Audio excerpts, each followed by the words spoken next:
तो गाइस कैसे हैं आप सब लोग। रीइंकार्नेशंस के एपिसोड 70 के साथ हाजिर हूं। तो लास्ट एपिसोड के एंड पे हमने देखा था कि मास्टर जैंग का स्नेक किंग के ऊपर अटैक करते हैं और बड़ी आसानी के साथ स्नेक किंग को हरा देते हैं। स्नेक किंग जो कि जख्मी होने के बाद ऊपर से नीचे की तरफ गिर रहा होता है। हमारा लिंजुई कहता है मुझे तुम्हारे पर पूरा यकीन है कि तुम सिर्फ और सिर्फ एक बेवकूफ स्नेक हो, अपनी मौत को जहाँ पर दावत दी है। तो हमारा लिंजुई जल्दी से जंप करते हुए ऊपर चला जाता है। हमारा लिंजुई जंप करते हुए ऊपर जाता है, सीधा उसके मुंह के अंदर जाकर जंप कर जाता है। अगर बाकी के सभी लोग बहुत ज्यादा हैरान होते हैं। वो लोग कहते हैं ये हमारे स्नेक किंग कर क्या रहे हैं, ये एक मरते हुए स्नेक के मुंह के अंदर क्यों जा रहे हैं, क्या ये मरना चाहते हैं। जैंग कई लोगों से कहते हैं तुम्हें परेशान होने की जरूरत नहीं है। लगता है कि ये लड़का उसकी बॉडी के अंदर जाकर उसकी बाइल को ईट करना चाहता है, यानी उसको बाइल को अब्सॉर्ब करना चाहता है। इस रोकुडो स्नेक की बाइल बहुत ज्यादा पावरफुल होती है। साथ ही मास्टर जैंग का सोच रहे है ये लड़का, इसके पास जो नॉलेज है, इसके पास नॉलेज का खजाना है, इसे इन चीजों के बारे में पता है जिन चीजों के बारे में बहुत सारे लोग भूल चुके हैं। लड़के की पावर्स टेरिबल हैं। तो जैंग का आगे बढ़ती है और अपने फादर से कहती है फादर क्या मास्टर बिल्कुल ठीक होंगे, क्या आपको वाकई में लगता है कि उसके पेट के अंदर वो ठीक रहेगा। उसके फादर उसे कहते हैं जब तुम्हारी मदर हमें छोड़कर चली गई उसके बाद से तुम मुझसे बात भी नहीं करती, तुमने कभी मेरी फिक्र नहीं की और आज यहाँ पर तुम उस लड़के के लिए ज्यादा परेशान हो रही हो, जबकि तुम्हारे फादर तुम्हारे पास खड़े हैं, तुम्हें मेरे लिए परेशान होना चाहिए।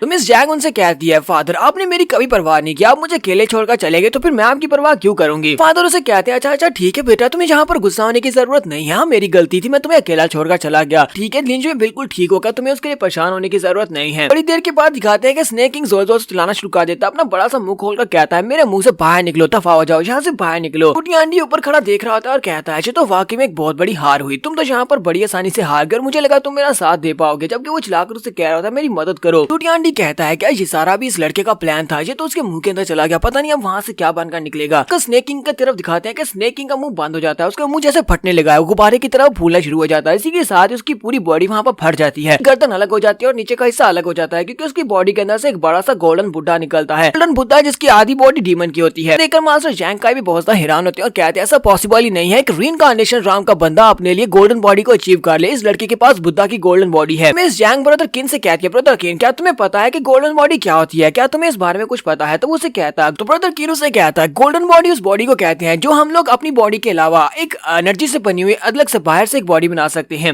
लेकिन ये बहुत ज्यादा डिफिकल्ट होता है। जब तक आप लोग एम्परर राम में नहीं पहुंचते तब तक आप अपने लिए गोल्डन बॉडी नहीं बना सकते, क्योंकि मैं भी एम्परर राम में पहुंच चुका हूँ, इसी वजह से मैं भी गोल्डन बॉडी बना सकता हूँ, लेकिन मैंने भी अभी तक इसको परफेक्ट नहीं किया। तो जैंग कई कहते हैं अगर आपको गोल्डन बॉडी बनानी है तो इसके लिए आपको एम्परर राम में होना चाहिए, कम से कम इसकी क्वालिफिकेशन एम्परर राम है, तभी आप एक गोल्डन बॉडी परफॉर्म कर सकते हैं। इस लड़के को देखकर लगता तो नहीं है कि ये लड़का एम्परर राम में है, ये तो रीइंकार्नेशन राम में है, लेकिन फिर भी यहाँ पर गोल्डन बॉडी परफॉर्म कर सकता है। ये लड़का बहुत ज्यादा अमेजिंग है। लिंजुई जब वहाँ पर अपनी गोल्डन बॉडी के साथ ब्रेक थ्रू करने की कोशिश कर रहा होता है तो ज़ू टियानडी उसके सामने पहुंच जाता है और कहता है मैं यहाँ पर तुम्हें इतनी आसानी के साथ ब्रेक थ्रू करने तो नहीं दे सकता, क्योंकि अगर तुमने ब्रेक थ्रू कर लिया तो तुम और भी ज्यादा स्ट्रॉन्ग हो जाओगे। वो उसके ऊपर अटैक करने लगता है। तुम्हारे एल्डर लॉन्गलिन और एल्डर ल्यू दोनों ही उसके ऊपर अटैक करने के लिए आगे बढ़ते हैं। वो उसके करीब पहुंचते हैं तो एल्डर ज़ू टियानडी अपने हाथ को सामने की तरफ करते हुए दोनों के ऊपर अटैक करता है। तो वो एम्परर नाम का एक्सपर्ट है, इसी वजह से ये दोनों उसके सामने टिक भी नहीं सकते थे, वो दोनों ही उसके अटैक की वजह से नीचे गिर जाते हैं। जैसे वो दूसरी तरफ उन दोनों के ऊपर अटैक कर रहा था उसी वक्त साइड के ऊपर से उसके ऊपर एक बड़ा सा एनर्जी अटैक होता है, जो कि एनर्जी से बनी एक बड़ी सी तलवार के साथ होता है। तो वो अटैक उसके साथ टकराता है तो उसी वक्त वो अपने पास से अपने मिरर को सामने कर देता है, अपने मिरर को सामने करते हुए अटैक को ब्लॉक करता है, लेकिन वहाँ पर एक जबरदस्त धमाका होता है, वो भी ग्राउंड के ऊपर गिर जाता है। के ऊपर गिरने के बाद वो कहता है कौन है यहाँ पर जो मेरे पास स्नीक अटैक कर रहा है, तुम कौन हो जो पीछे से मेरे पर अटैक कर रहे हो। वो साइड के ऊपर देखता है तो वहाँ पर मास्टर जैंग का ही होते हैं। मास्टर जैंग का उसे कहते हैं लगता है कि तुम मेरे बारे में भूल गए थे कि मैं भी यहाँ पर हूँ, लगता है कि तुम इस बारे में भूल गए हो कि स्नेक किंग को मैंने मारा है। ज़ू टियानडी उसे कहता है तो इंपीरियल गेट की फर्स्ट वर्ड तुम्हारे बारे में मैंने काफी कुछ सुना है, मेमोरीज में मेरे पास हिमली मिरर की मेमोरीज है। मास्टर जैंग का उसे कहते हैं तुम लिंजुई की तरह दिखते हो, तुम्हारी अपीयरेंस और तुम्हारी बॉडी शेप बिल्कुल उसके जैसी है, लेकिन अफसोस की बात तो ये है मेरे पास उस जैसा टैलेंट नहीं है, ना ही तुम उसके जैसे प्लान्स कर सकते हो, ना तुम्हारे पास वैसी स्ट्रेटेजी है, तुम्हारे पास वैसा दिमाग ही नहीं है। सुनने के बाद ज़ू टियानडी बहुत ज्यादा गुस्सा आ जाता है और कहता है मैं एक हिमली एम्परर हूँ, मैं एम्परर ही ज़ू टियानडी हूँ, यहाँ पर मेरी इस तरह इंसल्ट नहीं कर सकते। मास्टर जैंग का उसे कहते हैं अपनी बकवास बंद करो, तुम कोई भी एम्परर नहीं हो, क्या तुमने सॉदर्न गैलेक्सी की हालत नहीं देखी, तुमने पूरी की पूरी सॉदर्न गैलेक्सी में कत्लेआम मचा रखा है, जहाँ पर तबाही मचा दी है, वजह से पूरी की पूरी सॉदर्न गैलेक्सी पूरी की तरह बर्बाद हो चुकी है। हमारे वो साथी जो कि लिंजुई के खिलाफ थे वो सभी के सभी लोग मर चुके हैं। वो जरा अपनी साइड के ऊपर तो देखो, वो साइड के ऊपर देखता है तो वहाँ पर मंकी उन बड़ी बड़ी शिप्स को तबाह कर रहा होता है और साथ ही वहाँ पर उसकी बड़ी खोपड़ी को भी तबाह कर देता है। हमारे लिंजुई ने उसके जितने भी कंपेनियंस हैं सभी को मार दिया, अब सिर्फ ज़ू टियानडी एम्परर ही बचा है। एम्परर ज़ू टियानडी कहता है मैं इसको बहुत ही जल्दी हरा दूंगा, आज या कल इसको हारना तो पड़ेगा। इसी वक्त आसमान के ऊपर से एक रोशनी चमकती है और उस रोशनी के अंदर से एक लाइट निकलती है। मास्टर जैंग का इस बात से बहुत ज्यादा हैरान होते हैं, क्योंकि यहाँ पर कोई है जो उससे भी ज्यादा पावरफुल है। देखकर वो कहते हैं ऐसा कैसे हो सकता है, ये तो एक किंग राम की लाइट है। किंग राम की लाइट मतलब कोई बहुत ही पावरफुल एम्परर है जो कि पीछे से इसे अपनी तरफ खींच रहा है। मास्टर जैंग का बाकी सभी लोग उसे कहते हैं तुम लोग इससे दूर हो, क्योंकि बहुत ही पावरफुल मास्टर इसकी पीछे से मदद कर रहा है जो कि इसको यहाँ से खींच कर लेकर जा रहा है। जैंग का कहते हैं मैं यहाँ पर से तुम्हें इतनी आसानी के साथ जाने नहीं दूंगा, वो अपने हाथ में अपनी एनर्जी स्वॉर्ड बनाते हैं, उस एनर्जी के साथ ही उस बड़ी सी लाइट के ऊपर अटैक करते हैं। मास्टर जैंग का उसे कहते हैं तुम यहाँ से बिल्कुल भी नहीं जा सकते, हमने बहुत मेहनत करके तुम्हें यहाँ पर इतना जख्मी किया और हम तुम्हें यहाँ से इतनी आसानी से जाने कैसे दे सकते हैं। एम्परर ज़ूटियान डी के ऊपर बिल्कुल भी अटैक नहीं होता क्योंकि वो शील्ड के ऊपर होता है और वो शील्ड बहुत ज्यादा पावरफुल होती है। मास्टर जैंग का पीछे की तरफ गिर जाते हैं। ब्रदर किन और बुद्धा एम्परर भी आगे बढ़ते हैं और कहते हैं हम लोग भी इसकी मदद करते हैं, चलो आगे बढ़कर इसकी मदद करते हैं। जबकि उसी वक्त ऊपर से आवाज आती है तुम सभी लोग मेरे सामने कीड़े मकोड़े और तुम्हारी हिम्मत कैसे हुई मेरे सामने अटैक करने की। और साथ ही वो एनर्जी के साथ उन दोनों के ऊपर भी अटैक करता है, तो वो दोनों एम्परर राम के एक्सपर्ट भी पीछे की तरफ गिर जाते हैं। एक ही एनर्जी अटैक की वजह से वो दोनों भी जख्मी हो जाते हैं और कहते हैं ये तो वाकई में किंग राम का एक्सपर्ट है जो कि बहुत ज्यादा पावरफुल है। ब्रदर किन कहता है हम लोग इसे बिल्कुल भी नहीं रोक पाएंगे, हम लोग इसे नहीं पकड़ पाएंगे क्योंकि इसके पीछे जो बंदा है वो बहुत ज्यादा पावरफुल है। यहीं पर ब्लैक रैंकिंग के एमएसरी को भी दिखाते हैं जो कि आपने बड़ी सी बैंक के ऊपर उड़ती हुई वहां पर आती है और उस लाइट को देख रही होती है। साथ ही वो वहां पर आकर रैंकिंग्स को नोट कर रही होती है क्योंकि इसका काम रैंकिंग्स को नोट करना होता है। किन वुनियान की रैंकिंग को बताती है और कहती है ब्लैक रैंकिंग्स में इसका लेवल पहले 10 था, यानी ये 10 रैंकिंग के ऊपर था, लेकिन अब ये डिमोट होने के बाद 11th पर चला गया है क्योंकि अब इससे भी ज्यादा पावरफुल कोई आ गया है। साथ ही वो डीमन किंग की रैंकिंग के बारे में बताती है कि वो ब्लैक रैंकिंग्स में 8वें नंबर पर है कि इसका काम ही यहाँ पर रैंकिंग्स को नोट करना है, तो ये यहाँ पर रैंकिंग्स को ही नोट कर रही होती है। इसी के साथ ही जब वहाँ पर देख रही होती है वो उसे भी देखती है, यानी कि हमारी लिंजी को देखती है और बहुत ज्यादा घबरा जाती है और कहती है ये बंदा भी यहाँ पर है क्योंकि उसे बहुत ही पावरफुल पावर महसूस होती है। कहती है ये बंदा यहाँ पर क्या कर रहा है और इसको कौन सी रैंकिंग दे। हमारा लिंजी वहाँ पर बहुत सारी कल्टीवेशन आर्ट्स को इकट्ठे कल्टीवेट करता है जिसकी वजह से उसकी पावर्स पहले से बहुत ज्यादा बढ़ जाती है। लिंजी वहाँ पर बुद्धिज्म और डाविज्म दोनों को आपस में मिक्स कर रहा होता है, यानी बुद्धिज्म और मार्शल आर्ट्स दोनों को आपस में मिक्स करता है। इसी के साथ ही हमारे लिंजी के पास वहाँ पर अब नई पावर्स आ गई है। नई पावर्स को हासिल करने के बाद हमारा लिंजी का जो बड़ा सा डीमन होता है जो उसकी बैटल बॉडी होती है, गोल्डन बॉडी जो कि बॉडी से बाहर वाली बॉडी होती है, उसके साथ ही वो एक बहुत ही जबरदस्त स्ट्रेस लेता है। जबरदस्त स्ट्रेस लेने के बाद एम्परर की लाइट के ऊपर एक जबरदस्त पंच मारता है। वो दूसरा एम्परर जो कि पीछे से मदद कर रहा था उसकी लाइट के ऊपर जब हमारा लिंजी पंच मारता है तो वो ऊपर बैठा उसे भी एक झटका लगता है। एक बुढ़ा मास्टर होता है जो कि बहुत ही पावरफुल एम्परर लग रहा है। इस पंच की वजह से जब उसे इफेक्ट होता है तो हमारे लिंजी से कहता है मैं तुम्हारे इस पंच को याद रखूंगा और इसका बदला तुम्हें चुकाना पड़ेगा। के साथ ही वो स्काई मिरर से कहता है स्काई मिरर चलो जल्दी से मेरे पास वापस आ जाओ, और वो स्काई मिरर को बड़ी स्पीड से अपने पास वापस खींच लेता है क्योंकि डीमन किंग अभी वहाँ पर कह रहा होता है हम लोग दोबारा वापस जरूर मिलेंगे और उसके बाद जब हम लोग मिलेंगे उसके बाद तुम नहीं बच पाओगे। इसी के साथ ही वो लाइट आसमान में गायब हो जाती है। डीमन किंग और उसका स्काई मिरर दोनों वहाँ से गायब हो जाते हैं।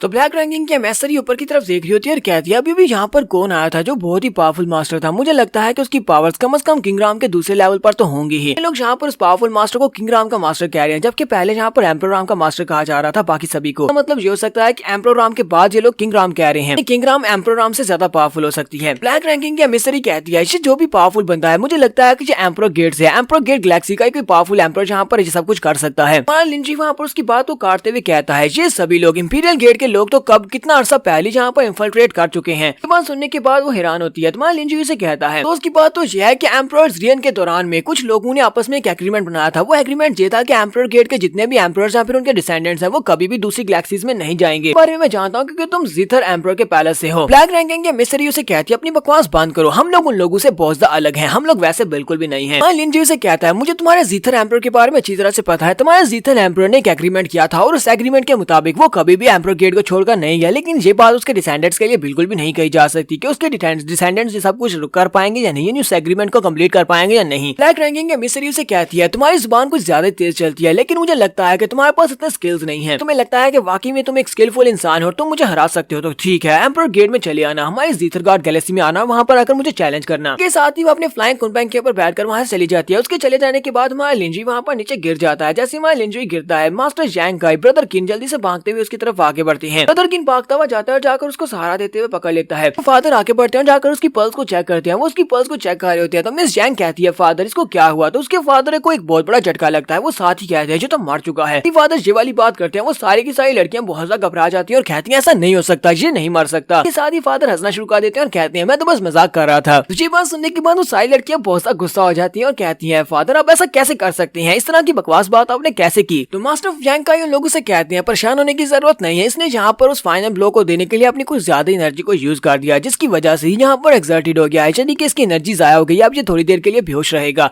कुछ दिनों के लिए बेहोश रहे, इसे रेस्ट करने की जरूरत है, इसे वापस ले जाओ, जाकर इसे रेस्ट करवाओ। मुझे लगता है कि कुछ ही दिनों के बाद ये बिल्कुल ठीक हो जाएगा। तो नेक्स्ट सीन में 1 महीने के बाद का दिखाया जाता है। जियान क्लैन के गेस्ट हॉल में हमारे लिंजी को सुलाया गया था। हमारे लिंजी उठता है, उठकर बैठ जाता है और कहता है कि यहाँ पर मैं दोबारा सूरज को देख रहा हूँ, सूरज को देखकर मुझे बहुत ज्यादा अच्छा लग रहा है। लिंजी उठकर बाहर आता है और कहता है ये तो बहुत ही अच्छी बात है कि मैंने नींद पूरी कर लिया, मुझे बहुत ज्यादा मजा आ रहा है। है। पैट्रियार्च किंजी ऑफ सुजन वहाँ पर आती है और उसे कहती है तो सेंट किंग फाइनली तुम उठ ही गए। मिस जैंग भी इसके साथ होती है। मिस जैंग उसे कहती है तुम्हारा कल्टीवेशन लेवल तो फिर से बढ़ गया है, तुमने लेवल अप कर लिया। लिंजी से कहता हाँ मुझे लगता है कि मैं ब्रेक थ्रू करने के बाद रीइंकार्नेशन राम को छोड़कर ट्रांसेंडेंट राम में पहुंच गया हूँ। तो जहाँ पर हम लोग अपनी एपिसोड 70 का एंड करेंगे। तो हमारा लिंजी यहाँ पर से नई जर्नी को स्टार्ट करने वाला है। अब वो एम्परर गेट में जाने वाला है जहाँ पर जाकर वो जीथर पैलेस वालों को और बाकी के सारे जितने भी 7 एम्परर्स थे उनके जो डिसेंडेंट्स हैं उनको हराने की कोशिश करने वाला है। तो ये जर्नी देखेंगे हम लोग अगली एपिसोड से स्टार्ट करेंगे। तो एपिसोड की एक्सप्लेनेशन अच्छी लगी हो तो कमेंट करके जरूर बताइएगा। चैनल को सब्सक्राइब कर दे, वीडियो को लाइक और शेयर कर दे। शुक्रिया।